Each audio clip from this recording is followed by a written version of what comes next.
Alright guys, that wraps up the Ozark Idiot Deer Tour. We're back in North Carolina and we're just going to kind of talk about what we learned, kind of recap the whole season. I'm going to throw some pictures and videos that I recorded over this. It'll be a lot of talking, but try to keep it interesting. And then the last video of deer hunting until we get to next year's season, but in the meantime, we'll get some bass fishing. Tournament season's about to start any second now. We're going to do some small game hunting. We might try to kill a turkey. Probably not though, but we'll see. But yeah, quick recap to start off with. I did kill my first bow deer. That was cool. Learned a ton this year. Missed some incredible opportunities. Hey! Should have killed 100 deer. Messed up on a really big buck.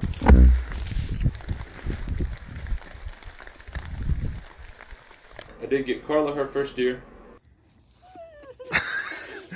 So that was pretty cool. But yeah, we'll just kind of hop into it.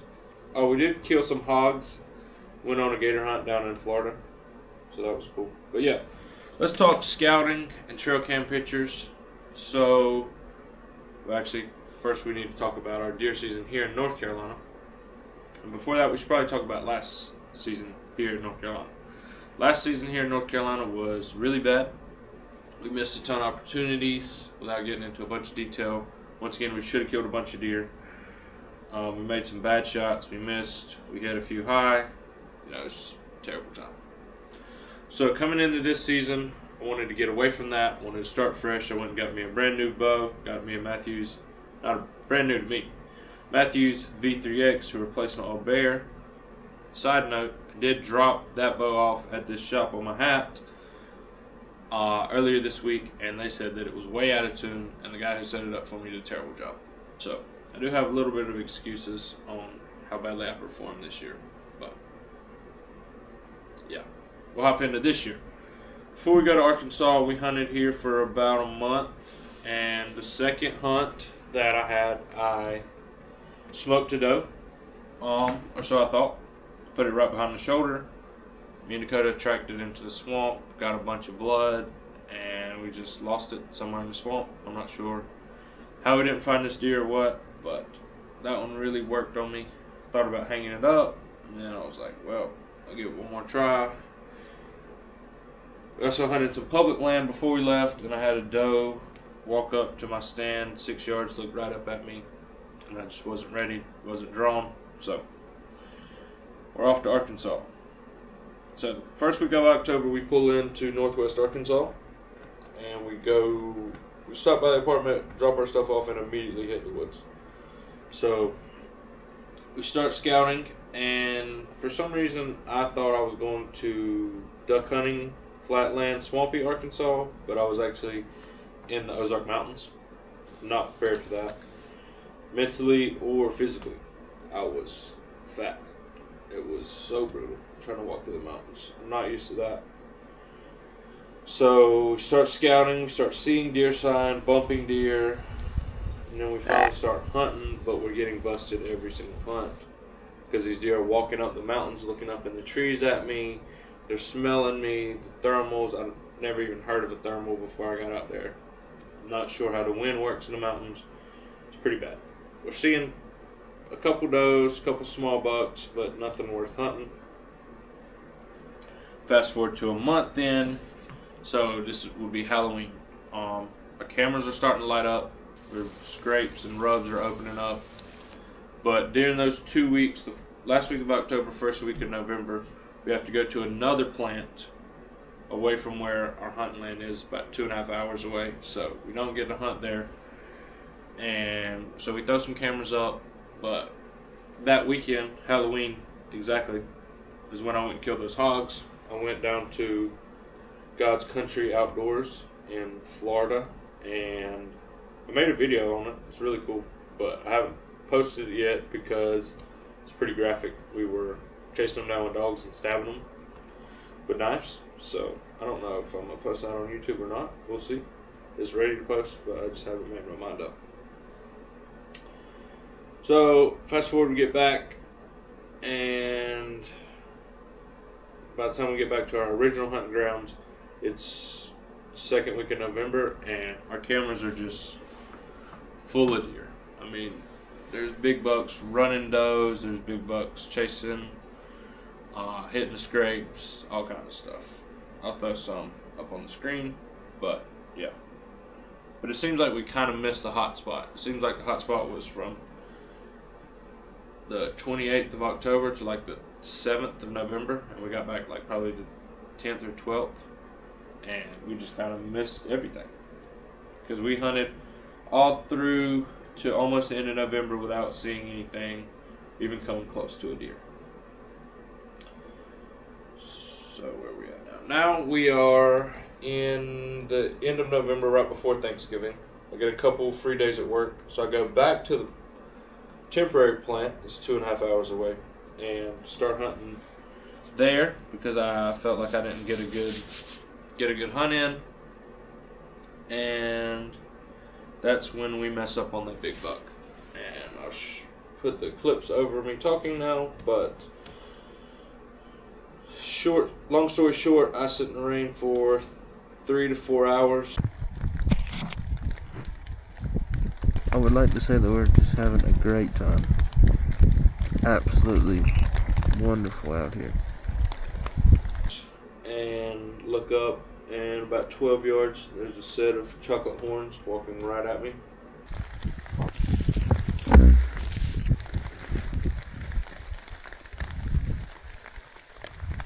And he walks right by me at 5-6 yards, draw back, and he busts me.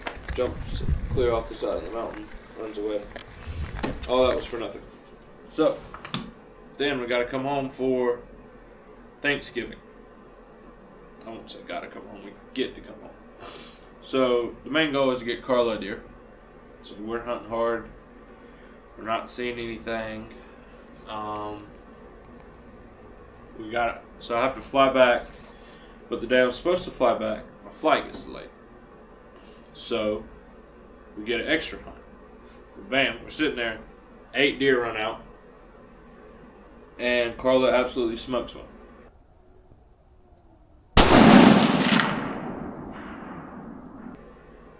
I'm just kidding. She missed. But, I think that's all over because I'm not coming back to North Carolina before the season's over. So we kind of, that's sad, but, you know, it works out in the end.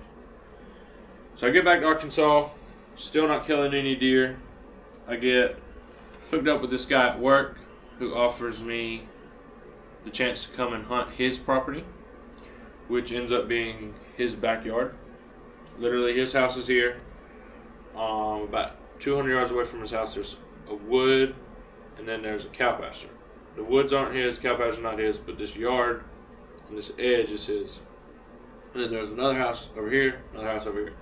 So I'm within 300 yards of 3 houses, so I'm urban hunting. It's kind of weird.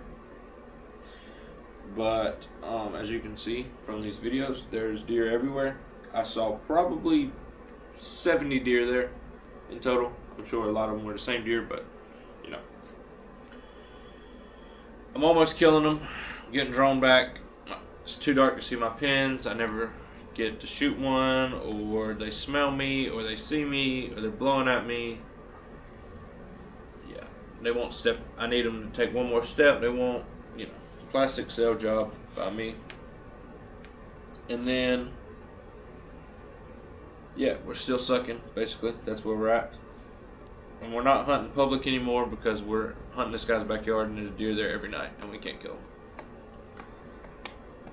So now it is Christmas.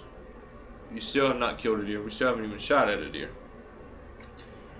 So the plan was to hunt the 24th, 25th, and 26th all day long. I had no interruptions. Carla was coming day after Christmas to hang out with me for a week up there. So I was just alone in Arkansas, so I'm hunting. 24th, no deer all day. 25th, we get up early in the morning. We're sitting there, and a pile of deer walk out. And I'll just let it play because it's easier to watch it than explain it. But some deer get me all twisted up. Somehow we don't even kill one of those. I don't know how. But it takes us to Christmas evening. Sitting in the stand over a water hole. Carla calls me. She says, I'm not coming home and I need you to come home instead. Okay, I'll leave early in the morning. Decide to sit the rest of this hunt out and just leave early. Well, about 10 minutes before dark, another pile of does runs into this watering hole. And I know better, I've done it before, but I shoot this doe with her head down, and she's already jumpy because she's over water, and she kind of ducks and rolls back, and my arrow just hits this edge of her shoulder blade and just deflects off. No blood, no gristle, just hair. Just a pile of hair everywhere. My arrow ends up directly in front of her, just floating in the water. So now we're coming back home. We didn't plan on it, but we get the chance to put Carla on another deer that we didn't think was going to happen. And we got her done. We got Carla a deer. Carla, did you want to say anything about this deer? Sure. Yeah. Can you come over here? We'll let Carla talk about this deer. It was pretty cool. You know, it's a pretty interesting story.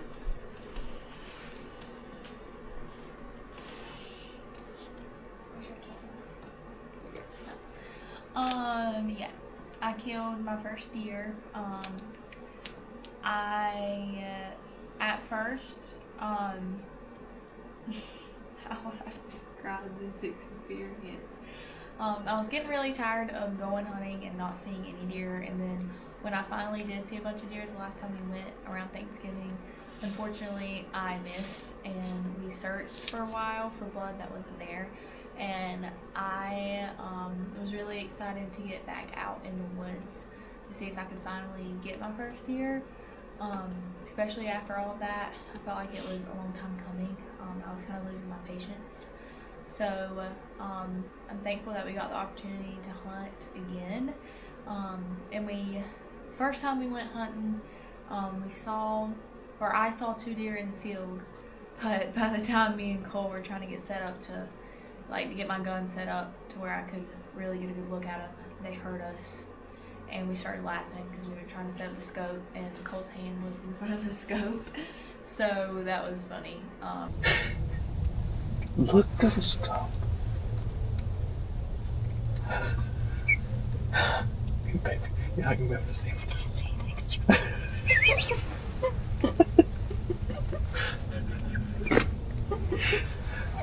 Your finger was up.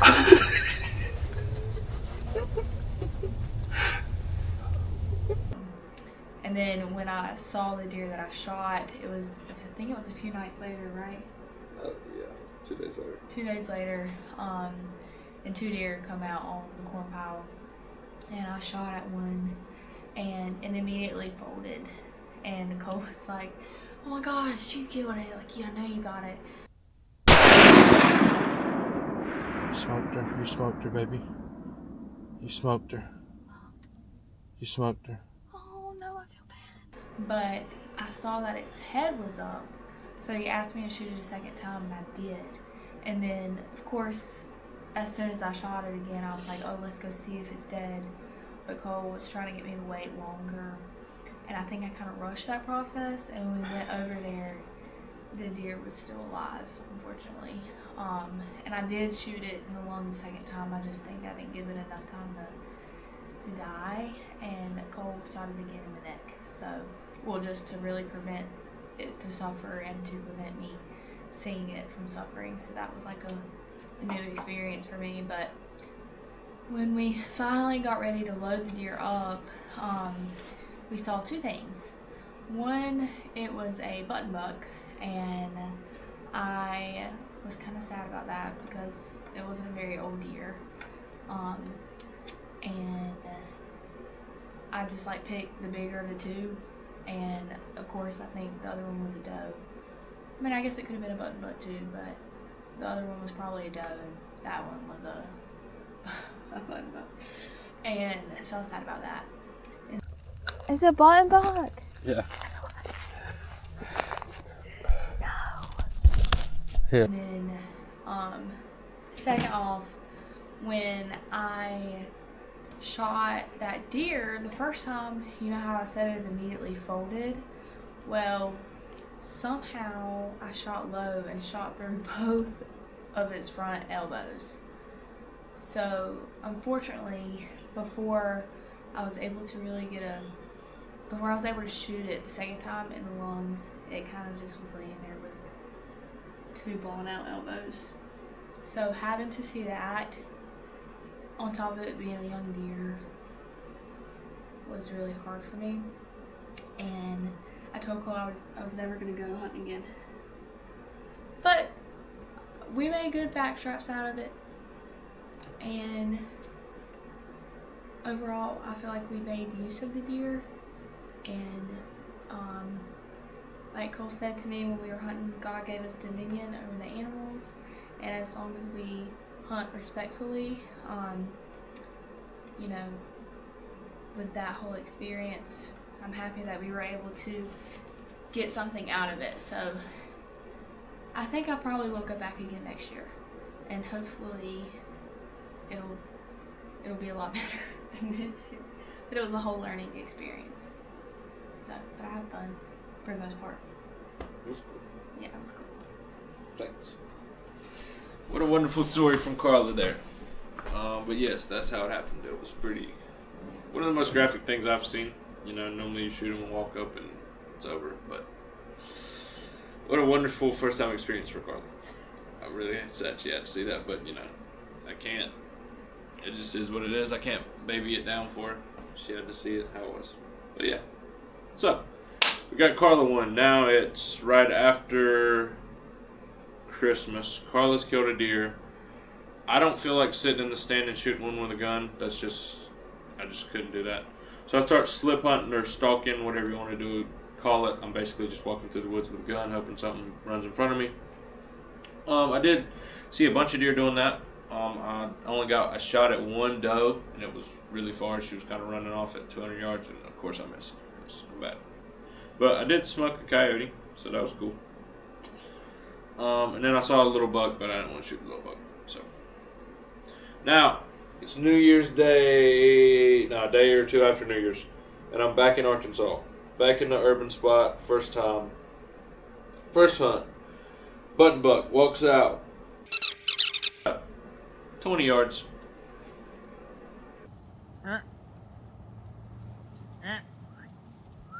Hey!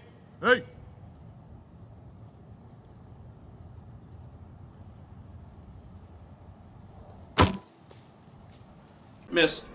Shot right under his belly, dude. I mean, I watched this deer for over 45 minutes. And missed it. So, by this time, everyone at work has heard about how bad I am at deer hunting. So, I'm getting clowned quite often now. Especially since I have video evidence of how bad I am. Of how poorly I am. So now, the big boss at work says that I can come out to his spot. Because they're like, we've got to get you an Arkansas deer before we leave. So what started out as a public land grind has turned into, here's a free layup. Just please kill a deer so we can send you home. So, we go to his spot. He's got a feeder. And the second time out there, this deer works its way in. And, you know, we finally do it. The stars align. We finally smoke this deer. I think that it's a bad shot, but after watching the footage in the stand, I realized it's pretty good.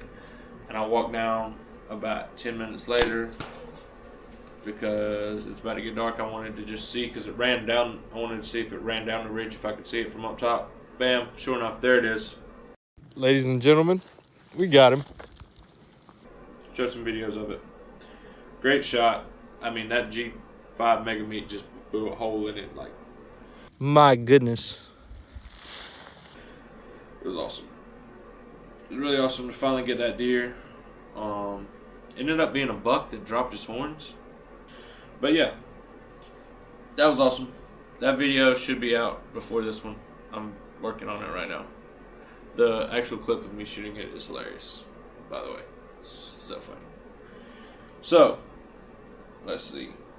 That was cool. Yeah, then we got about 2 weeks left. We're hunting hard. We're seeing a few but it's not when we're hunting. Like we'll see them on the way in or the way out, or bumping them or stuff like that. I got drawn on one, but it was a rough shot. It was I didn't like the angle, so I'm not going to take a hard shot when I can barely make the easy shots.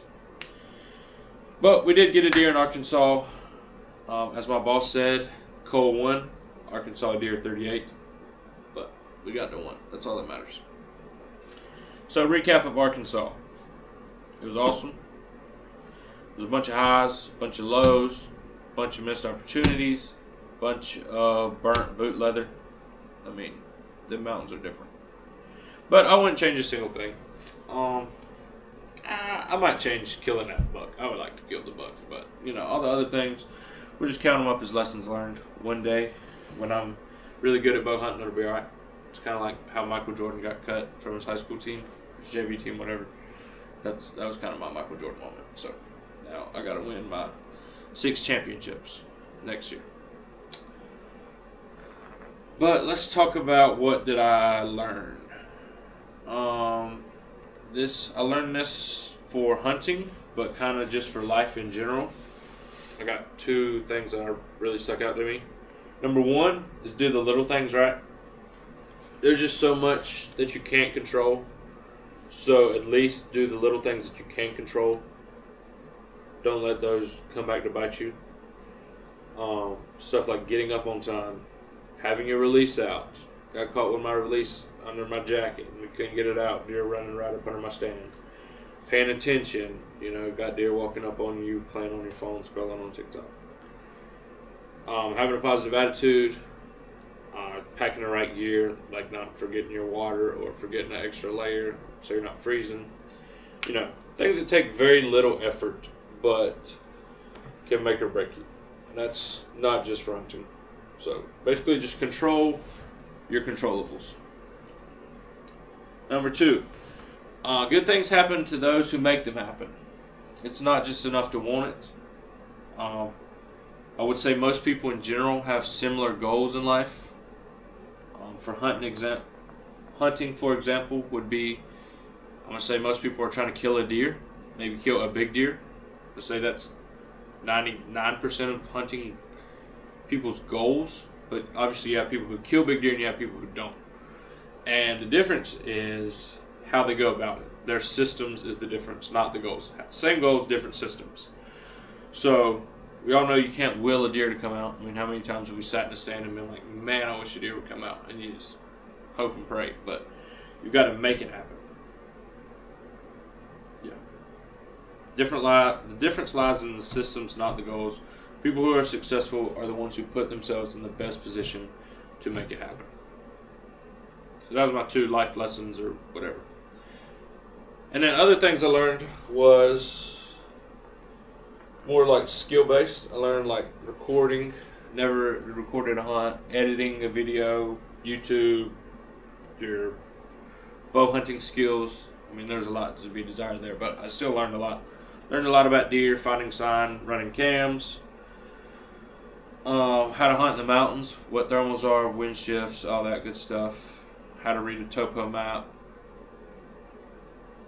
I spend a lot of time in the woods with my Bible open with the Lord, so, can't beat that. If you're watching this and you don't know the Lord, I would suggest you start chasing Him instead of big bucks. It's going to be a lot more fulfilling, work out better for you in the end. Just a suggestion. But yeah, that's kind of all I had. That's what I learned. 4 months bow hunting in Arkansas. Appreciate y'all for watching.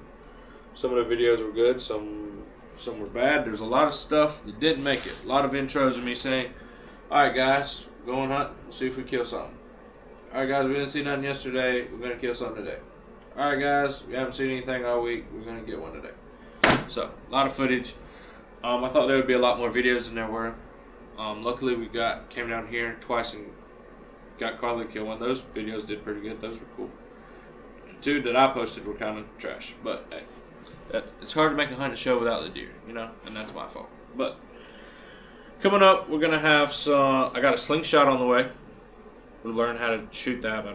I mean, I've messed with them before, but I'm not not a slingshot expert. Fishing season's coming up. We got to do a boat tour.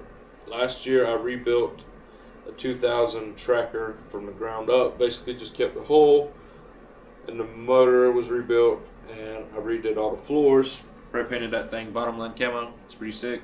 So look at that. We'll continue with the gospel videos. We will do some small game bow hunting. My bow's getting restrung right now. It should be primed, ready to go here this week. I might even do some home renovation videos. Who knows? And I got something crazy cooking up that I can't exactly speak on yet, but it'll be out soon enough. But yeah, guys, stay tuned.